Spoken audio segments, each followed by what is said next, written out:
حضرت موسیٰ جب پیدا ہوئے تو ان کی والدہ نے پتہ کیا کیا، ان کو ایک صندوق میں بند کر کے دریا میں بہا دیا۔ اب دریا میں بہتے جا رہے ہیں تو ماں تھی تو پریشان بھی ہو گئی، ان کی ہمشیرہ کو کہنے لگی ذرا دھیان رکھنا کدھر جاتے ہیں۔ حضرت موسیٰ علیہ السلام دریا میں بہتے بہتے نا فرعون نے نا دریا کے کنارے مکان بنایا ہوا تھا۔ آپ کو پتہ ہے بادشاہوں کا ذوق ہوتا ہے، آج کل ہمارے جو حکمران ہیں انہوں نے اس کا نام فارم ہاؤس رکھا ہوا ہے، میرا فارم ہاؤس، اور پرانے زمانے میں لوگ ڈیرا کہتے تھے، تو اس نے بھی اس طرح کا فارم ہاؤس بنایا ہوا تھا۔ وہاں پہ حضرت موسیٰ علیہ السلام تیرتے ہوئے تابوت کے اندر صندوق کے اندر جا رہے ہیں۔ فرعون اور ان کی بیوی حضرت آسیہ بے اولاد تھی، بڑی تڑپ تھی بیٹے کی، وہ بھی وہاں کھڑی تھی۔ صندوق تیرتا ہوا آیا تو فرعون نے کہا کہ جاؤ پکڑ کے لاؤ دیکھو کیا ہے۔ جب وہ لے کے آئے نا تو آپ کی ہمشیرہ جو نگرانی کر رہی تھی پریشان ہو گئی کہ یہ تو اس کے ہاتھ لگ گئے، یہ تو اب مار ڈالے گا۔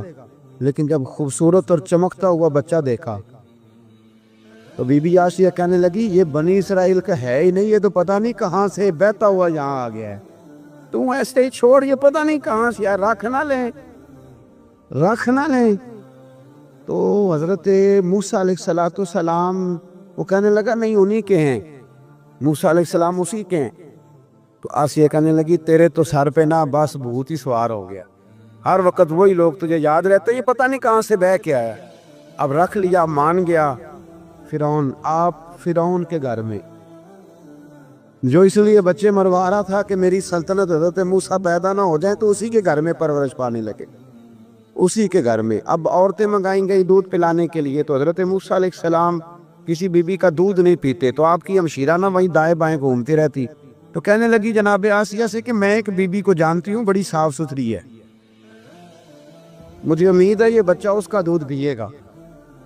تو فرعون کہنے لگا دوڑ کے لا، تو اپنی والدہ کو لے کے آئیں، تو حضرت موسیٰ نے فوراً دودھ پینا شروع کر دیا۔ فرعون کو پھر تھوڑا شک ہوا۔ ایک روایت یوں بھی لکھی ہے بعض لوگوں نے کہ فرعون ایک دن اٹھایا ہوا تھا حضرت موسیٰ کی ابھی تھوڑی سی عمر تھی، تو آپ نے اس کی داڑھی پکڑ کے تو ایک گھونسا دے مارا، جلالی تو شروع سے ہے نا، تو کہنے لگا آسیہ تو مان نہ مان یہ بچہ وہی ہے۔ تو حضرت بی بی آسیہ کہنے لگی کہ تجھے غلط فہمی ہے، یہ وہ نہیں ہے۔ اس نے کہا دیکھو نا یہ تو اٹھاتی ہے تو پیار کرتا ہے، اور میرے جب قریب آتا ہے تو اس کے لب و لہجے میں تلخی محسوس کرتا ہوں۔ اس نے کہا بچوں کو کیا پتا، خیر ایک طرف اس نے کھانے پینے کی چیزیں رکھ دی، ایک طرف انگارے رکھ دیے، وہ بھی حضرت آسیہ کہتی ہیں کہ تجھے سمجھ آئے بچے بچے ہوتے، حضرت موسیٰ بچے تو تھے پر تھے تو اللہ کے نبی نا، اللہ کے نبی تھے۔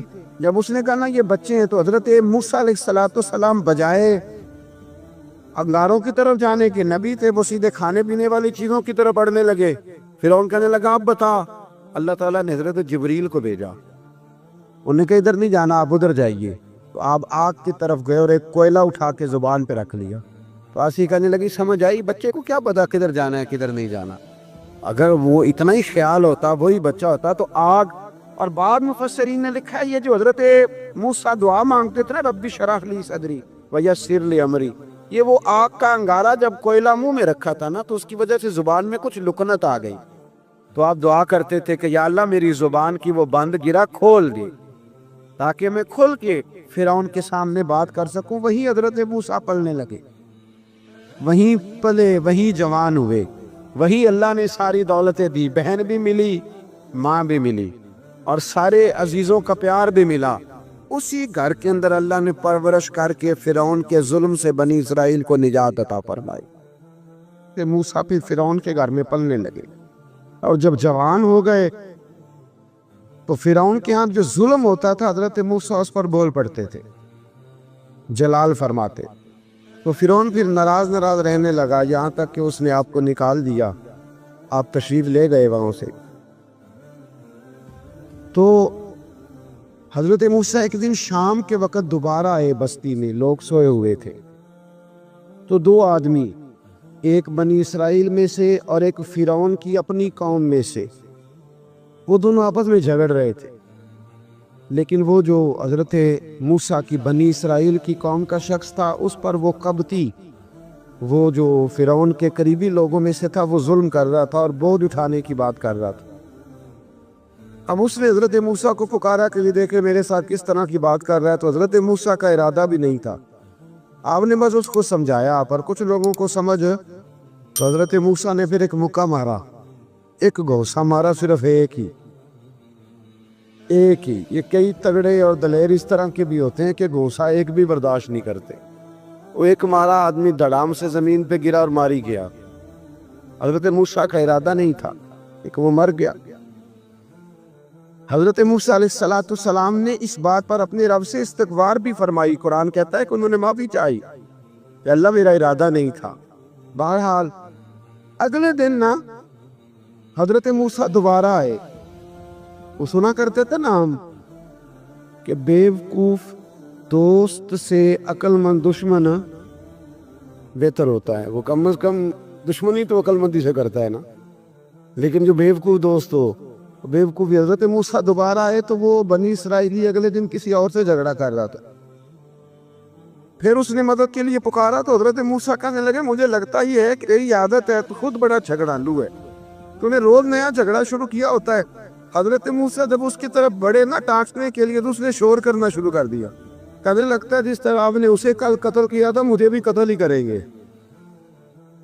یہ انسانوں کا مزاج ہے کہ آپ جب تک کسی کے طبیعت کے مطابق چلیں گے وہ راضی رہتا ہے، اور ذرا آپ اس کی طبیعت سے ہٹتے ہیں تو وہ شور کرتا ہے۔ اس نے کہا جی آپ مجھے بھی لگتا ہے ماریں گے۔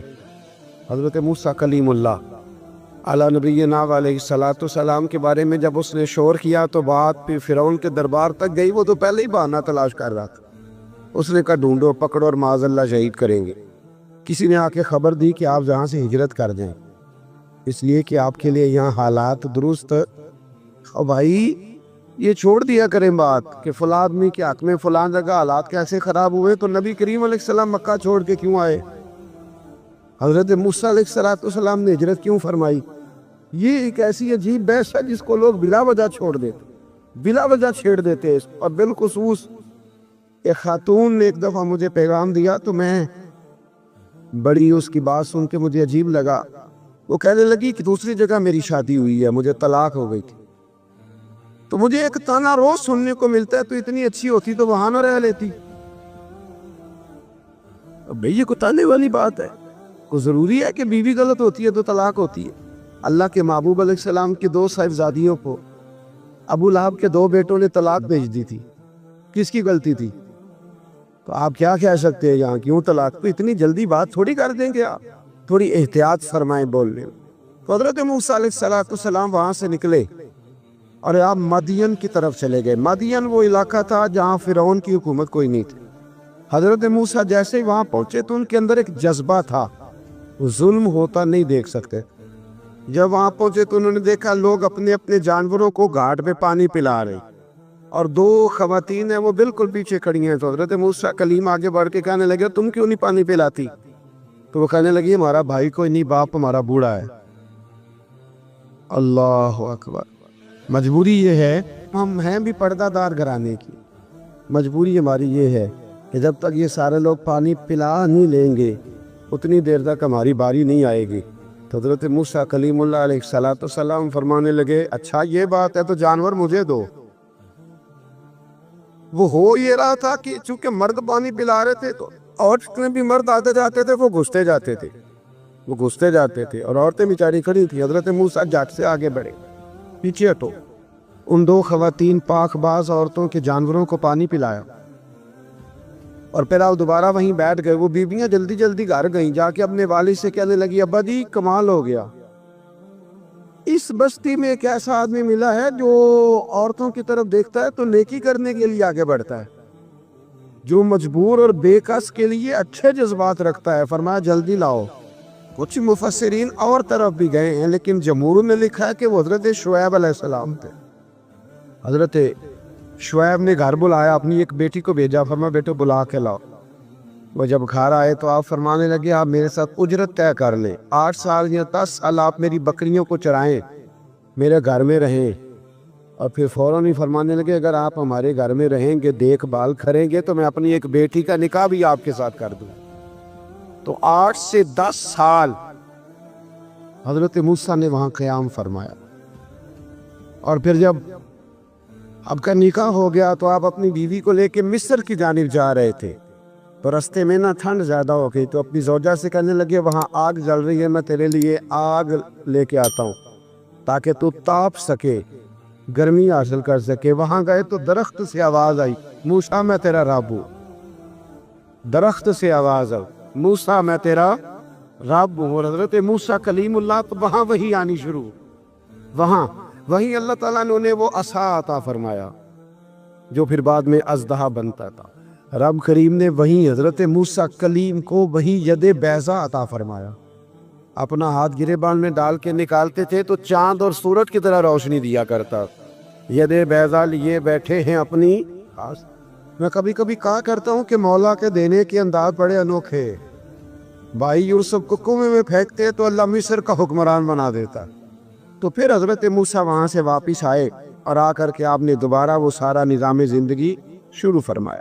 موسیٰ علیہ السلام نے ان کو دعوت حق دی اور کہا کہ میں تمہارے پاس واضح نشانیاں لایا ہوں، بنی اسرائیل کو میرے ساتھ بھیج دو۔ فرعون نے معجزات پیش کرنے کے لیے کہا تو حضرت موسیٰ علیہ السلام نے اپنا عصا زمین پہ ڈالا، اپنا عصا، اپنی چھڑی، اپنا ڈنڈا زمین پہ ڈالا تو وہ ایک واضح اژدہا بن گیا۔ پھر حضرت سیدنا موسیٰ علیہ السلام نے اپنا ہاتھ گریبان سے نکالا تو وہ دیکھنے والوں کے لیے روشن ہو گیا، ہاتھ کے اندر نور پیدا ہو گیا۔ ید بیضا لیے بیٹھے ہیں اپنی آستینوں میں۔ فرعون کے سرداروں نے حق کو قبول کرنے کی بجائے اسے جادو قرار دے دیا اور کہا کہ یہ تمہیں اپنے ملک سے نکالنا چاہتا ہے۔ انہوں نے کہا اس معاملے کو ذرا ڈھیل دو اور جادوگروں کو جمع کرو۔ جادوگر آئے، انہوں نے فرعون سے کہا کہ ہم حضرت موسیٰ کے مقابلے میں جادو تو دکھائیں گے معاذ اللہ، لیکن اگر ہم غالب آ گئے تو پھر ہمارا انعام کیا ہوگا؟ سودا پہلے طے کر رہے ہیں، کیا انعام ملے گا؟ اس نے کہا کہ اگر تم غالب آ گئے تو میں تمہیں اپنا قریبی بنا لوں گا۔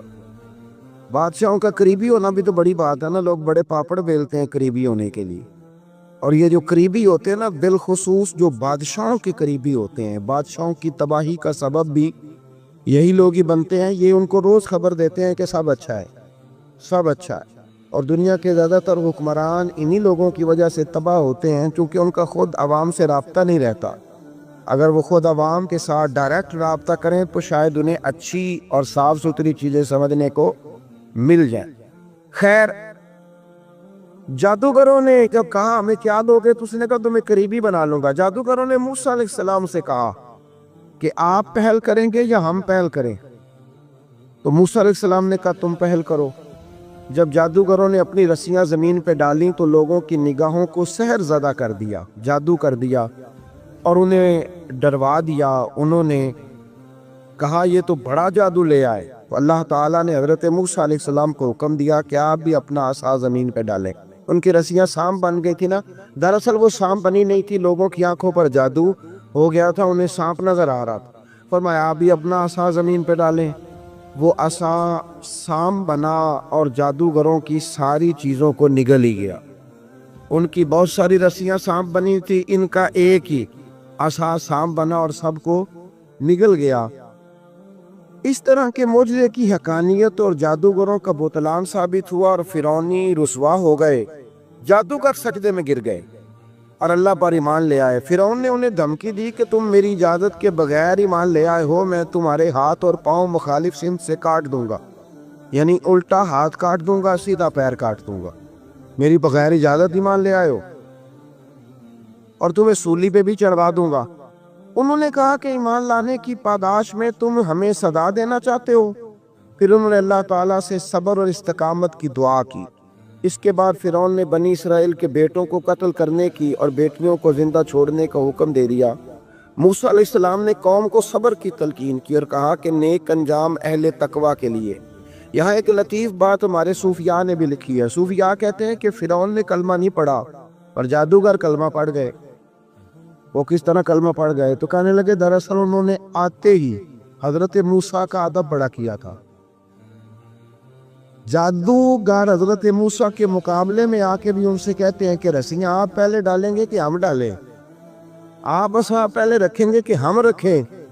تو اتنا سا ادب کیا تو رب کریم نے فرمایا جو نبی کا ادب کرے وہ بے ایمان نہیں رہ سکتا، جو نبی کا ادب کرے وہ بے ایمان نہیں رہ سکتا، اور جو نبی کی بے ادبی کرے وہ ایماندار نہیں رہ سکتا۔ ختم ہو گئی بات۔ یہاں ہمارے صوفیاء نے یہ بات لکھی ہے کہ چونکہ انہوں نے آتے ہی کہا تھا کہ آپ پہلے ڈالیں گے یا ہم پہلے ڈالیں، تو حضرت موسیٰ سے انہوں نے پوچھ لیا، نبی کے پوچھے بغیر پہل لکھی تو اللہ نے انہیں ایمان کی دولت عطا کر۔ تعالیٰ نے فرعونیوں پر قحط سالی کا عذاب نازل کیا۔ فرعونیوں کا طریقہ یہ تھا کہ اچھائی کو اپنا کمال گردانتے تھے، کہتے تھے یہ ہماری طرف سے، اور برائی کو معاذ اللہ بدشگونی کے طور پر موسیٰ علیہ السلام کی طرف منسوب کرتے تھے، کہتے تھے معاذ اللہ آپ کی وجہ سے یہ سارا کچھ ہو رہا ہے۔ ہوتے نا نہیں کہتے ہیں جب سے میں وہاں گیا ہوں تب سے ہمارے بزرگ ایک لطیفہ بھی سنایا کرتے تھے کہ کسی زمیندار نے نماز پڑھنی شروع کی تھی تو اس کے جانور مرنے شروع ہو گئے۔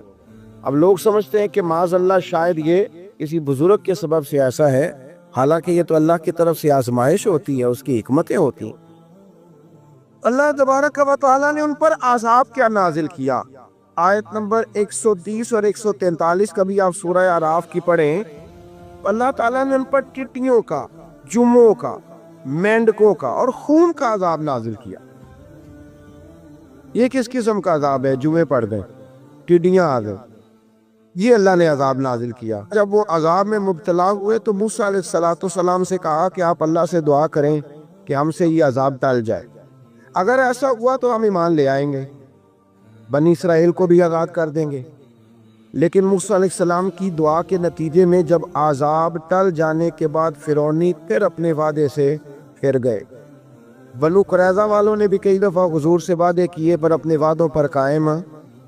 ایک بات آپ سے یہاں روک کے عرض کر دوں، ہم بھی کئی دفعہ کہتے ہیں ذرا بریک کبھی گاڑی کی نہیں نہ لگتی تو ہم ارادہ کرتے ہیں کہ آج سے ہی نماز شروع کر دینی، ذرا طبیعت زیادہ لیل ہوتی ہے تو ارادہ کرتے ہیں نا کہ بھائی آج کے بعد ہم نے نیک، پھر کیا ہوتا ہے شفا ہو گئی تو چھٹی ہو گئی۔ یہ طریقہ درست نہیں، یہ تو کفار کا طریقہ بیان کیا نا قرآن پاک نے۔ یہاں فرمایا جب اللہ تبارک و تعالیٰ نے انہیں نجات دے دی تو اپنے وعدے سے مکر گئے، تو پھر اللہ تبارک و تعالیٰ نے بنی اسرائیل کو سمندر پار کر کے ایسی قوم کے پاس پہنچا دیا جو بتوں کی پرستش کرتی تھی۔ وہ تو بچ گئے لیکن فرعونی سارے دریا کے اندر غرق ہو